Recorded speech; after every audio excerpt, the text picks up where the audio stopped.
All right, so I will be your speaker for tonight. So I am Silene Parcon Villasenor.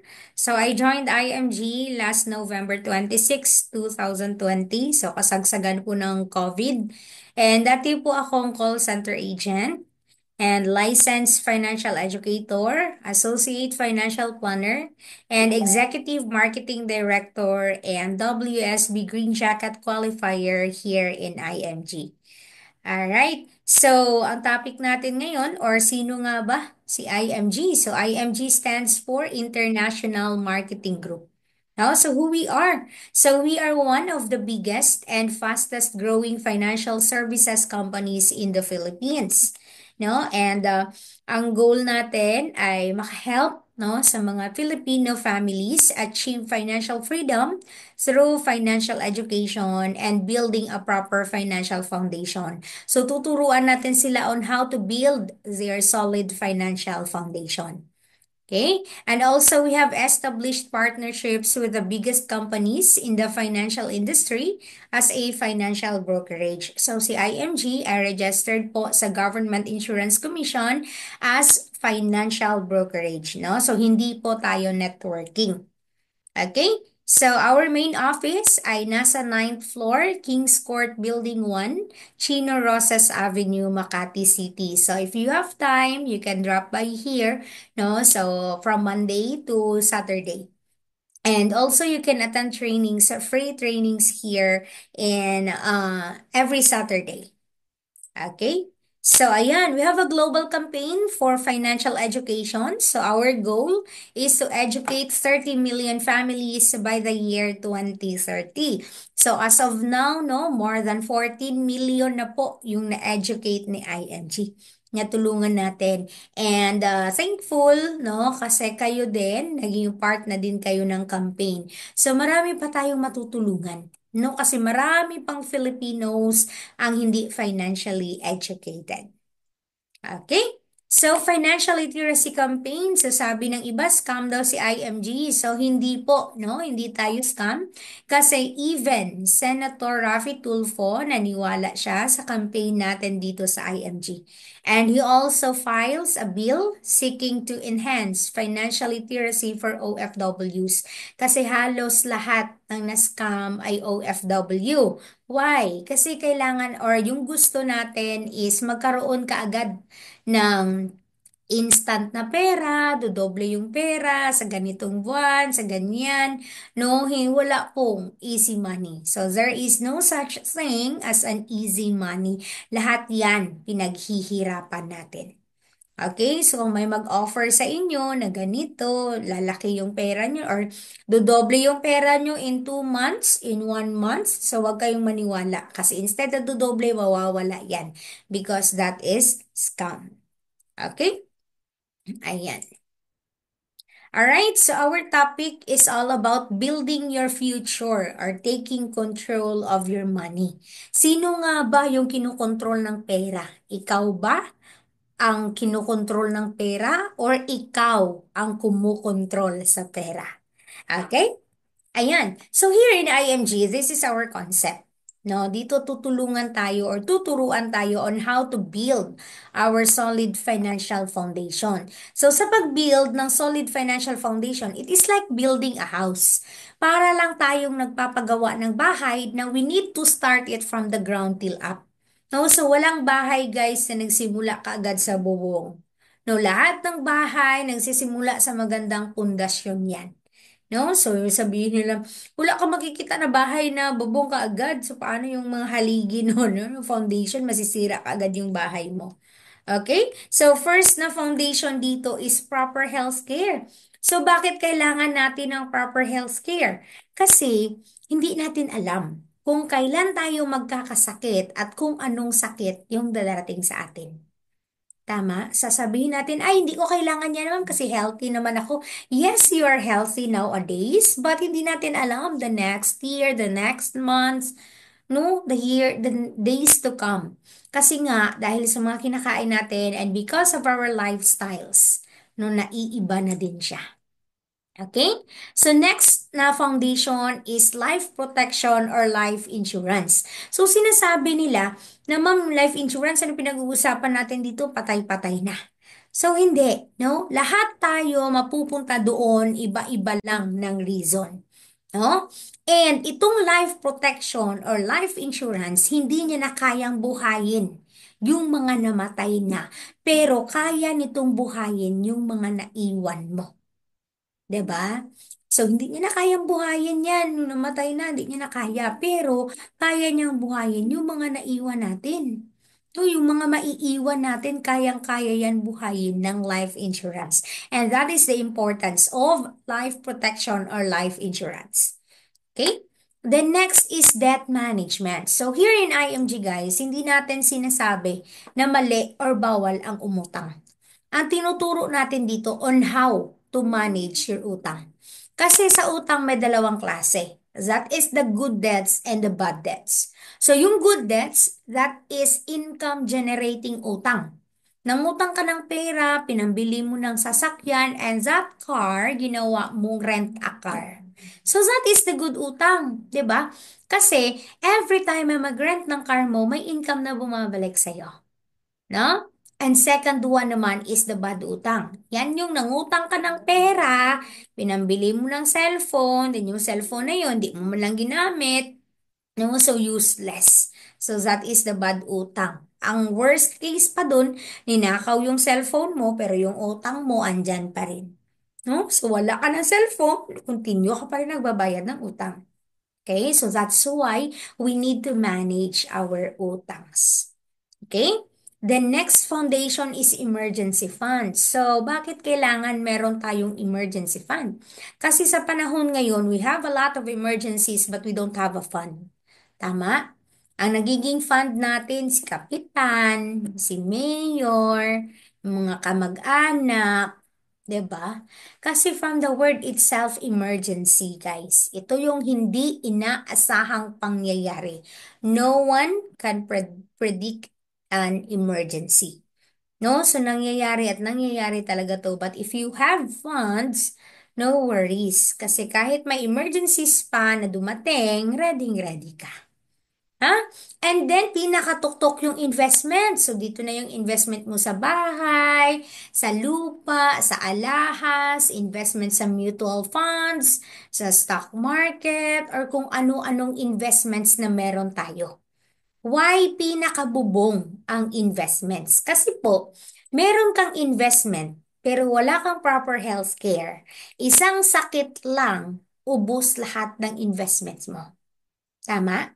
Lalo na sa panahon ngayon, yung mga sakit high-tech na din, no? Hindi na dati, 'di ba? Nung unang panahon, wala pang COVID pero meron ng ubot sipon. Ngayon, inubo ka lang, sinipon ka lang, may COVID ka na kaagad. 'Di ba? So kasi because of the technology, nagiging high-tech na din yung mga sakit ngayon. No, konting bukol lang, ay tumor na 'yan. Konting bukol, ay cancer na 'yan. No? Kaya useless, no, yung investments natin pag wala tayong healthcare. Okay? Then meron kang investments pero wala kang life protection or life insurance. Pag kinuha tayo ni Lord, dito din kukunin ng pamilya natin yung igagastos para sa atin. So, sayang lang din. Okay? Then, meron kang investment, pero hindi ka marunong mag-manage ng iyong mga utang. Anong mangyayari? Kakainin lang ng interest ng pera na inutang mo yung investments na meron ka. So, useless ulit. No? Then, meron kang emergency fund, pero, or meron kang investments, pero wala kang emergency fund. Anong mangyayari pag magkaroon ng mga emergency cases, maibebenta mo ng mura yung investments mo? Kasi kailangan mo ng pera. Diba? So, ayan, no? Ito yung pinaka-concept natin dito, guys, kung paano natin ma-build yung ating solid and strong financial foundation. So, kung ngayon mo lang ito narinig, it's not too late. No, hindi pa po huli ang lahat.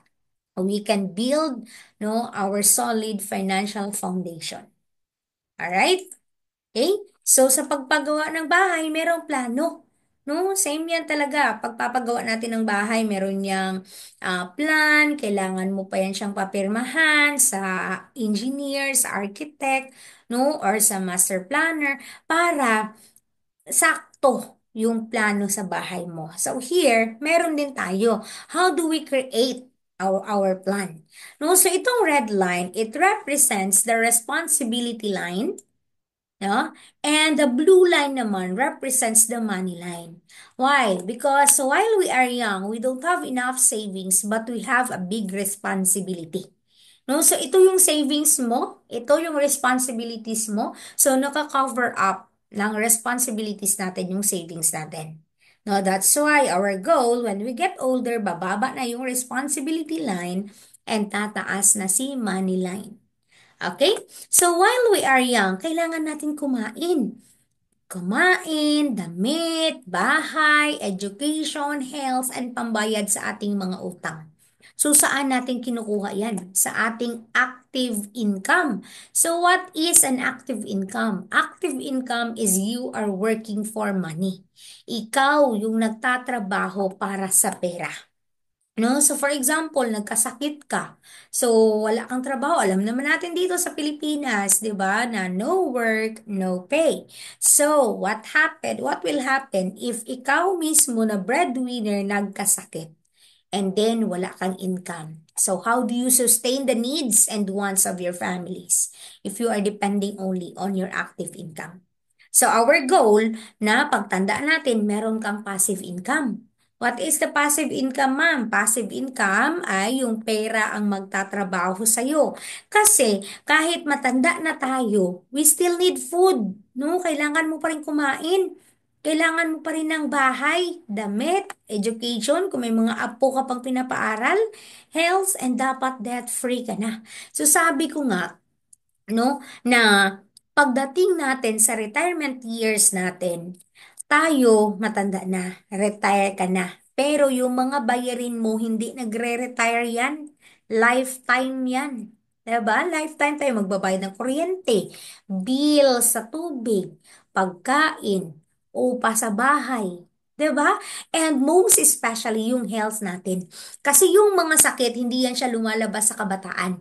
Lalabas yan siya during our katandaan or sa ating retirement. That's why highlighted yung health dito. No? Diyan ang magsilabasan si arthritis, diabetes, hypertension, kung ano-ano pang mga tis na yan. Alright? Kasi sa buhay ng tao, guys, we have to if. First is what if I die too soon? What if kunin ako ni Lord ng maaga? Who will take care of my family? No? So second if naman, what if I live too long? What if bigyan ako ni Lord ng mahabang buhay? Sinong mag-aalaga sa akin? No? So dito, what if I die too soon? Who will take care of my family? So hindi sila magiging kawawa if meron kang life insurance. Bakit? Meron kang income replacement na maiiwan sa kanila. Tama.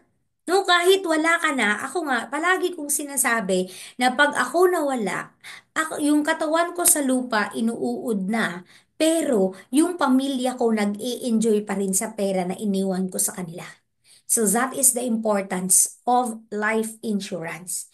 Tanungin mo yung sarili mo, kung para kanino ka nagtatrabaho, para kanino ka bumabangon sa araw-araw, 'di ba, para ma-provide natin yung mga needs and wants ng families natin. So the question there is what if kunin tayo ni Lord, no? Sino mag-aalaga sa pamilya natin? Diyan na papasok ngayon si life insurance. No, na maiiwan natin sa kanila. Hindi konsumisyon yung iiwan natin. Iiwanan natin sila ng pera na pag nawala tayo, hindi sila mamomroblema. Okay? Then what if I live too long naman? What if mabuhay ako ng matagal? So thank you Lord. Kasi binigyan tayo ni Lord ng mahabang buhay. Pero ang question dyan, if hindi mo napaghandaan, if you are not prepared, no, so paano? What will happen? 'Di ba sa panahon natin ngayon, ang daming pulubi na mga matatanda na sa kalsada nagmamalimos kasi hindi nila napaghandaan yung retirement years nila. Pero if napaghandaan mo, no, yung retirement years mo, sobrang ganda ng buhay mo. Why? Because you protected yourself when you are young. No, nung time na kaya mo pang mag-produce ng active income na protektahan mo yung sarili mo. No, na pagtanda mo, meron kang passive income na you are living on interest na lang ng pera mo. 'Di ba? So, yung maganda, ikaw yung magtatrabaho para sa pera o meron kang pera na magtatrabaho para sa'yo. Ngayon pa lang mag-decide ka na kung anong gusto mong mangyari sa buhay mo. No? Ayan. Okay? So, how do we make money work for us? Paano nga ba yung pera magtatrabaho para sa atin? So, we have here the rule of 72 or the power of compounding interest, no, from Albert Einstein. So, sabi dito na dividing the number 72 by the interest rate of your savings or investments will give the estimated number of years and it will take for your money to double. So, dodoble daw yung pera natin every 72 years. Okay, ngayon, nag-open ka ng savings account sa bank and then si bank binigyan ka ng 1% na interest rate. So ito, for example lang, 10,000 yung na-open mo. Then binigyan ka ng 1% na interest rate. So gagamitin natin tong rule of 72. So ayan, 72, no? 72 divided by 1 is equals to 72 years. So it will take 72 years para dumoble yung pera mo.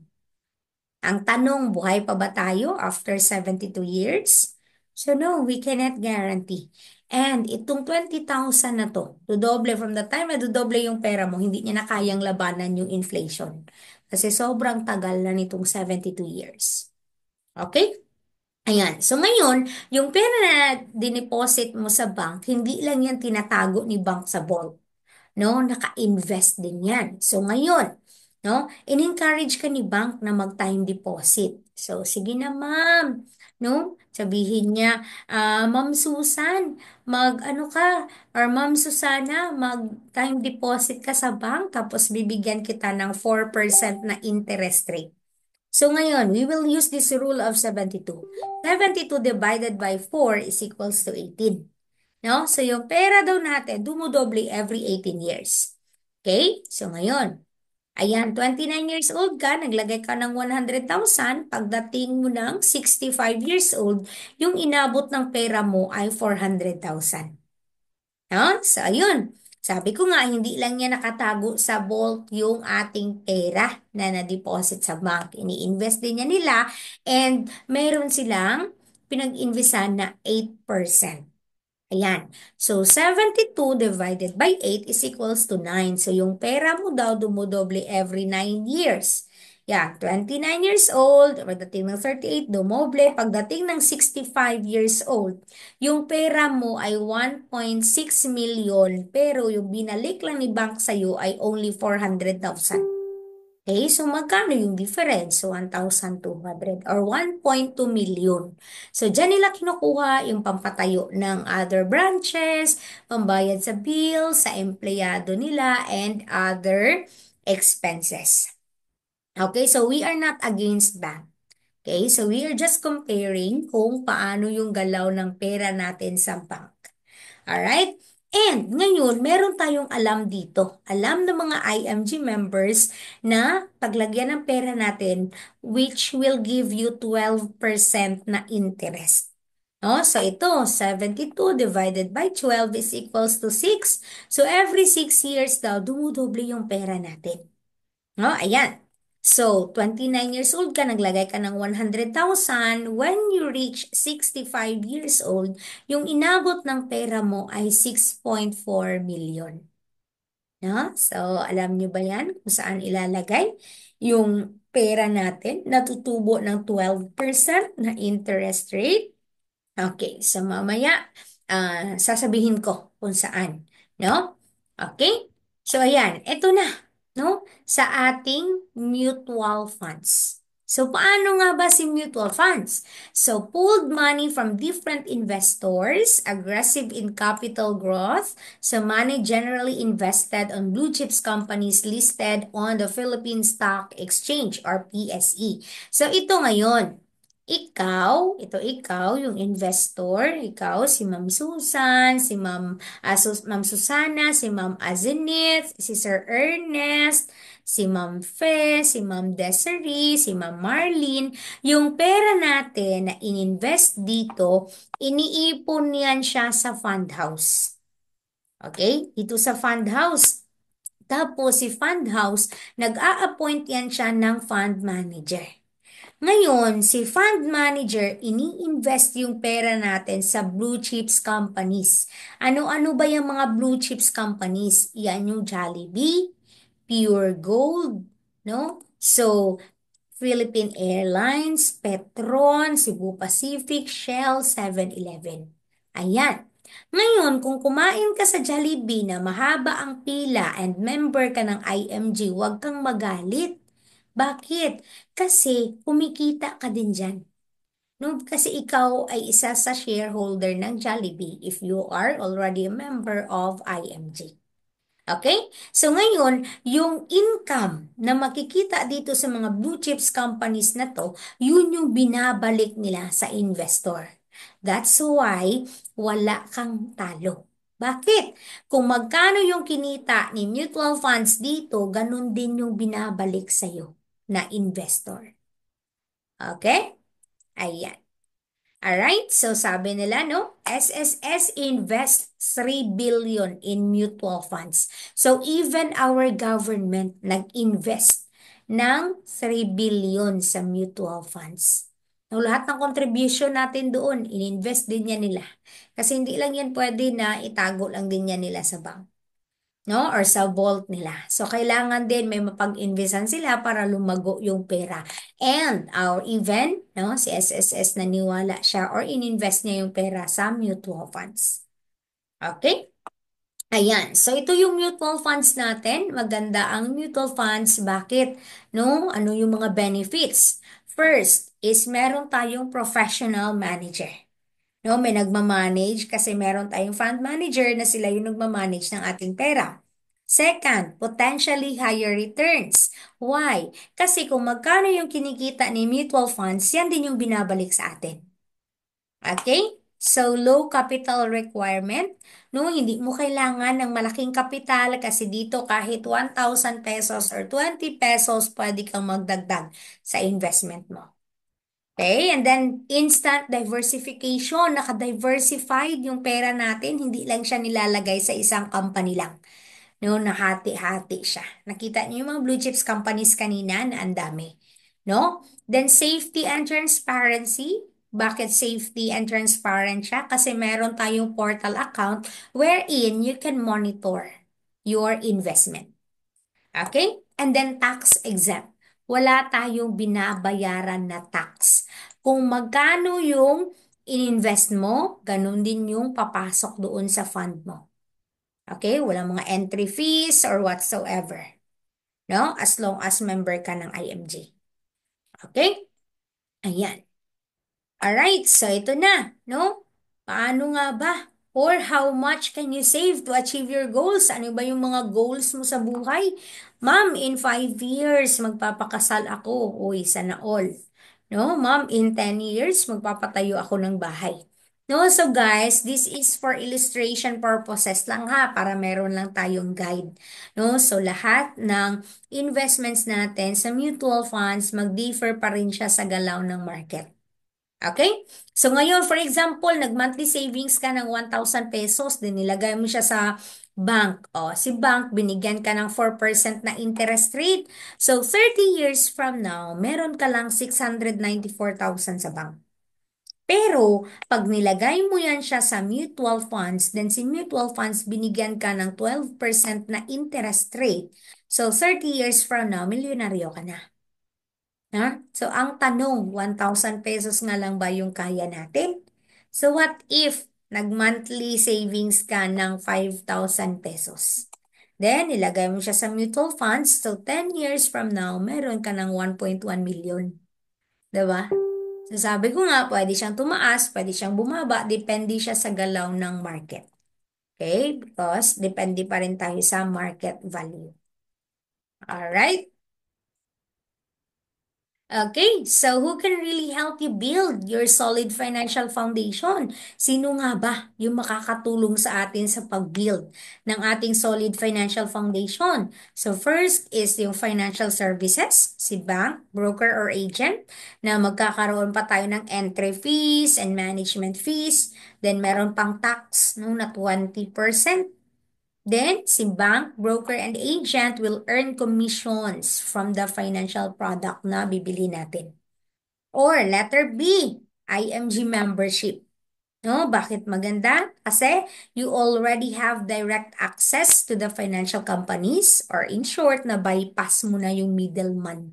Hindi mo na kailangan ng middleman. No? You can enjoy discounts from the financial products you buy and financial services. Then, you will become your own money manager kasi meron kang portal account. So, saan yung gusto mo? Yung meron commission or ikaw na mismo yung magkakaroon ng commission sa sarili mong account? Siyempre, dito tayo. Sa tayo yung magkakaroon ng commission sa sarili nating account. Kasi sayang pa yun, pwede mo pang panghulog yun sa mutual funds mo, no? Or sa investment mo. Okay, so ano ba yung mga benefits natin pag naging member tayo ng IMG? First is NeuroCash. Itong NeuroCash, ito yung internal wallet or e-wallet natin dito sa IMG na pag withdraw ka ng investment mo, dito siya papasok. So, i-align lang natin yung bank account or GCash account natin. And then, pag once naging member ka, automatically meron kang 100,000 na free, no? Personal accident insurance. Pero if you are an OFW, then international coded, 600,000 po yan, guys. No? Then meron tayong access sa Kaiser, no? Kaiser long-term healthcare.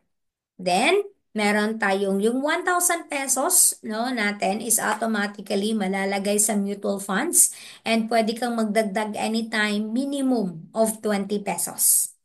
Okay, so aside dyan, meron pa tayong free na 50,000 Fidelity Life Insurance. Okay, ito para siyang burial assistance pero convertible into cash din ito. And then free unlimited check-up or 20% discount for family members sa Kaiser Medical Center. Alright? Then, no, itong Kaiser, ito yung sinasabi ko kanina, na meron tayong access sa long-term healthcare na 7 years to save at 3-in-1 program. So, yan yung Kaiser Total Solution. So, ito yung sasagot sa mga tanong natin. Now, what if I die too soon? No? Who will take care of my family? Ang solusyon, life insurance na meron tayong maiiwan sa kanila. And what if mabuhay ako ng matagal? Who will take care of me? No worries, kasi meron kang healthcare, plus meron kang investment. So yun yung kagandahan ni Kaiser, 3-in-1 na siya. Meron ka ng healthcare, life insurance, and investment. Okay? So ayan. Paano nga ba ang Kaiser? So, si Kaiser ay 7 years investment. So, 7 taon mo lang pag-iipunan. So, 7 years ka lang mag-iipon. Then, after 7 years, mag-aantay tayo ng another 13 years for maturity. No? In short, 7 taon ka lang mag-iipon, then covered ka up to 20 years. Or lifetime as long as meron tayong funds. Okay? So ito, pag once or within the saving period, pag once nakahulog ka na ng 1 year, pwede mo na siyang magamit for annual physical exam. No? Check up sa ihi, tae, dugo, x-ray, pap smear sa mga babae, libre na po yan. Wala ka nang binabayaran dyan. Okay? Then second is dental benefits. Pwedeng magpa-cleaning, magpabunot ng ngipin. Then waiver of installment due to death or credit life. So for example, si plan holder na matay, meron tayong life insurance na maiiwan sa pamilya. Okay? Then waiver of installment due to disability. And for example, si plan holder na aksidente na total and permanent disable, automatically ma-fully paid ang plan. No? Fully paid ang plan, then mag-aantay na lang siya ng maturity time. And then inpatient benefits or hospitalization, pag na-hospital tayo, meron tayong hospitalization benefits. Pwede tayong mamili ng room, no, sa hospital. Then annual benefit limit of 60,000 or depende sa plan natin. Then term life insurance for 20 years or lifetime as long as we have funds. Okay? So, after the saving period, after the saving period, andito na naman tayo sa extended period. Ito yung another 13 years for maturity. No? Dito, sa ika-8 year, inpatient benefits, pwede na tayo magamit for hospitalization, pa-check up, no? Yung outpatient, kahit hindi ka ma-confine, pwede na. Then maternity, no? Pag nabuntis ka after 7 years, pwede mo na siyang magamit. Then, pre-existing illnesses or dreaded diseases, kahit cancer or kung ano pa yung mga sakit mo dyan, pwede na yan. Covered na yan sa Kaiser. And then, yung lahat ng perang hinulog natin, tutubo po yan siya ng 10% compounding interest per year. Then waiver of installment due to death or credit life. Then member's choice of room and board. Waiver of installment due to disability. Term life insurance for 20 years. Then accidental death and dismemberment for 20 years. So, sulit. No? Maganda talaga ang Kaiser kasi 3-in-1 na siya. Ayan. Okay? So, online, magkakaroon ka nito, Online Policy Management System or OPMS. Makikita mo lahat dito, yung information mo about sa Kaiser. Okay? And then, Kaiser, pwede ninyong screenshots to guys. Ang pwedeng kumuha ay from 10 years old to 40 years old. Ito yung plan, K45. Pwede din K50. 41 to 50 years old, K60. Then 51 to 60 years old and 6 months. Okay, 75, pataas. Pwede tayong kumuha ng mas mataas na plan kasi mas mataas na plan, mas malaki din yung maturity value at the same time yung mga benefits. Okay? Ayan.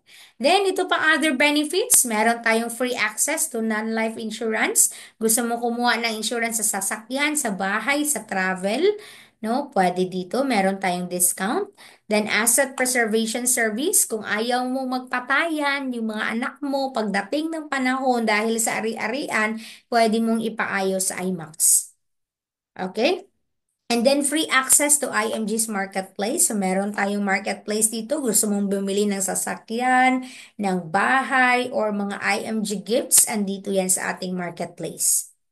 Then vision care, no? So kung malabo na yung paningin mo sa kanya, pwede kang magpa-check up kasi meron tayong unlimited consultation with 2 frames na libre per year. So lens na lang yung babayaran kasi hindi tayo pare-pareho ng grado ng mata. Okay? Then, meron tayong legal assistance program. So, dito naman, hindi mo na kailangang pumunta pa sa abogado, no? Or hindi mo na kailangan pumunta pa kay Tulfo.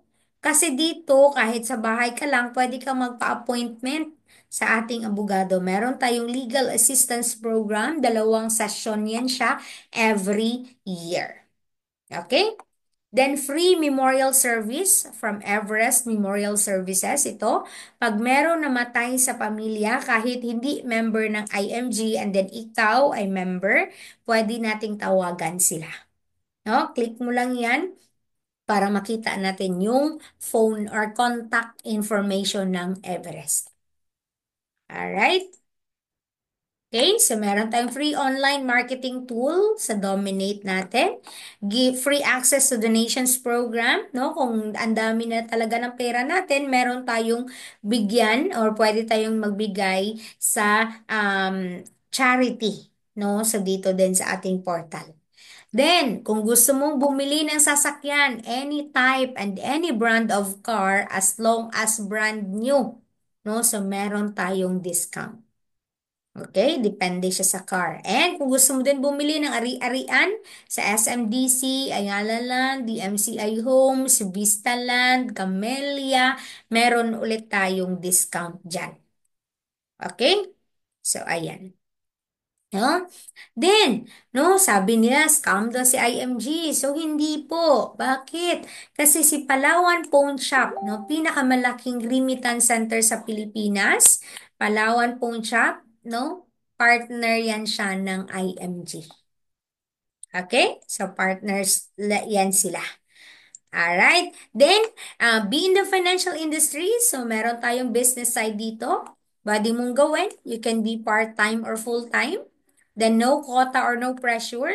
Kasi, hindi ka naman mapipressure dito, no? So, permanent position or no demotion. So, you can earn extra income from 50,000 pesos or 20,000 to 50,000 pesos monthly. Depende sa sipag natin. Also, we can travel the world for free, no? With incentives and bonus. O, 'di ba? So, meron tayong mga travels dito. So, meron din tayong worldwide recognition. So, meron tayong nagbibigay sa IMG ng car, watch, pins, and ring, no? So, meron din tayong free HMO coverage, no? So, pag ginawa natin yung IMG business. Alright? Okay? So, become a lifetime member. Paano ba magpa-member? So, talk to the person who invited you para mag-guide nila kayo kung paano kayo maging member and pay for only 6,000 pesos. One-time lifetime na to. May kasama na yan siyang 1,000 pesos na investment. Okay? So, ayan. Okay, pag member ka na, ganito yung portal account natin. So, makikita mo lahat ng benefits mo dyan. No? Sabi ko nga kanina, safety and transparent kasi meron kang portal account wherein you can monitor all your investments and benefits. Alright? So, paano ba? Ito lang. Kontakin mo lang yung nag-invite sa'yo para makapagsimula ka na and mabigay niya to sa'yo yung mga informations na to. Alright, fill out mo lang. And then, meron din tayong designated bank accounts wherein you can transfer your payment or pwede din po tayong mag-send ng payment sa Palawan Phone Shop. Okay. Ayan, so sino-sino nga ba yung members ng IMG? No? And sila po yung mga uniform personnel, no? Mga police. Also, no, so sabi nga nila, no, yung iba daw hinahabol ng pulis, pero dito sa IMG, tayo yung naghahabol sa kanila kasi hindi naman tayo scam. No, hindi tayo yung mga investment schemes kung ano-ano dyan. No, not only the policemen, also the teachers. No, kasi sabi nila yung mga teachers daw are made in London. Kasi loan dito, loan doon. Pero ngayon, hindi na. Kasi financially educated na din yung ating mga teachers. Okay, also the OFWs and the seafarers. No, kasi yung mga OFW umuwi sa Pilipinas na puro resibo yung dala. So ngayon, hindi na kasi financially educated na din sila. Alright? So sabi nga dito no, na if you are born poor, it's not your mistake. But if you die poor, it is your mistake. Okay? So start now kasi hindi pa naman huli ang lahat. No, this is for your family, for yourself, no, kasi napakaganda talaga na meron tayong investment and meron tayong preparation para sa ating retirement. No? So, ayan.